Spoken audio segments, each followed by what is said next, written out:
Once upon a time, there was an event with real Formula One cars with all that power and noise we were used to. In the 90s, racing in a shopping mall parking lot in Bologna?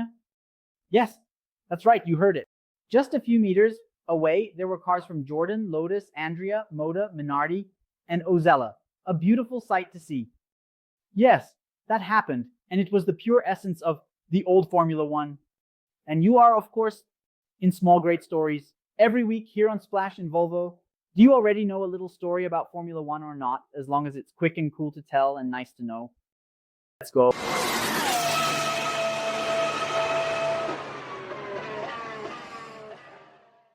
The Bologna Motor Show is a very popular event in the region. This is a region that breathes motorsport. Less than 50 km in either direction, we have Lamborghini, Ferrari, Ducati. In the past, there was Minardi. Today, the headquarters of Racing Bulls, a bit further on in Forlì, used to be the headquarters of the Colonia. Anyway, everyone who graduates there from the University of Bologna in mechanical engineering usually ends up working at one of these. Among them, several names like Paolo Martinelli, Mattia Benetton, and so on. And within the schedule of the Bologna Motor Show, there was a highly anticipated event for everyone, which took place between 1988 and 1996, the Formula One Indoor Trophy, that is, an indoor Formula One championship. It wasn't indoor in the exact sense of the term, in a closed environment, but it was a mini circuit with everyone sitting around watching. The track was approximately 1,300 meters in length, just to give you a reference. The Interlagos karting track, in the most commonly used layouts, and the one at Granjaviana, both have 1,000 meters. So a little more than the indoor track you find around. It's 6 to 10 meters wide. The races weren't contested wheel to wheel and followed an elimination format. 2 cars were released simultaneously, but at opposite points of the circuit, and they had to complete a certain number of laps that were timed. One would win, the other would be eliminated. The winners of each heat would advance to a big final. The smaller Formula One teams obviously participated in the event. Why? They were paid for that. Williams, Ferrari, McLaren, Benetton, and so on. They didn't bother to show up because, well, it cost them more money than they would receive. But the smaller teams fought tooth and nail for the chance to show up there with the cars they had already finished. This happened around December or January. They made some extra cash, which helped with the budget for the next season. The event had a local winner several times, which wasn't Ferrari. Minardi? With the Spaniard Luis Perez Splash winning in 88 and 89, Gianni Martinelli winning the title for Minardi for the 3rd consecutive time in 1990.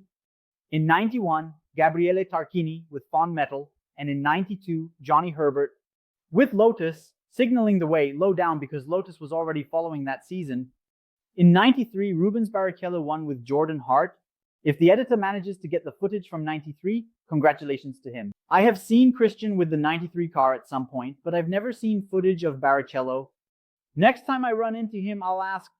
On this day of this surreal event in 95, Luca Badoer won for Minardi, and in 96, Paolo Barrichello in the only appearance of Benetton.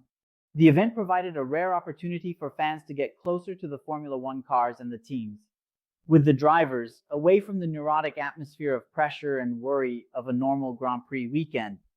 This also pleased the sponsors, who had an extra chance to get exposure, since some local TV stations in Italy and the rest of Europe broadcasted the event during a time when there was almost nothing to show related to motorsport. So it was good for everyone.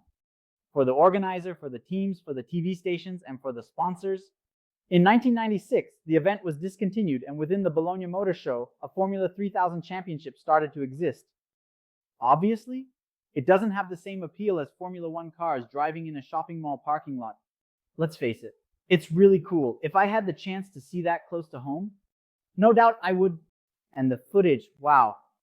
I'll leave some here for you to watch.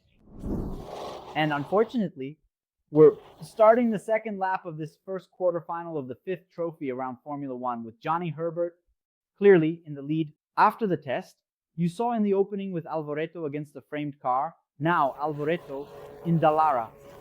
And as it concluded, Ravaioli, what was the first lap time? The first lap concluded with Herbert having a net advantage of 18 seconds and 55. Alvareto lost time before going back to the quota test, so he wiped out the 2 seconds we talked about earlier, which he had after the first turn. And unfortunately, you see that it goes by a sum of times. The timing running in the office, unfortunately, already includes the time obtained in the first lap. Unfortunately, notice that Alvareto, now in the square, is clearly at a disadvantage with the time on the right in the teleprompter compared to the time on the left. What is the time sign for Johnny Herbert and his lobby? Here. Is Alvareto in action? The other two participants in fourth place are Leto and Minardi, who you heard a bit on Ezio Zermiani's microphone. Fittipaldi has already set the time on his own, and he was admitted directly to the semi-final. For the best result obtained in pre-printing, the best result is obtained printed by the press. This will meet with the two winners.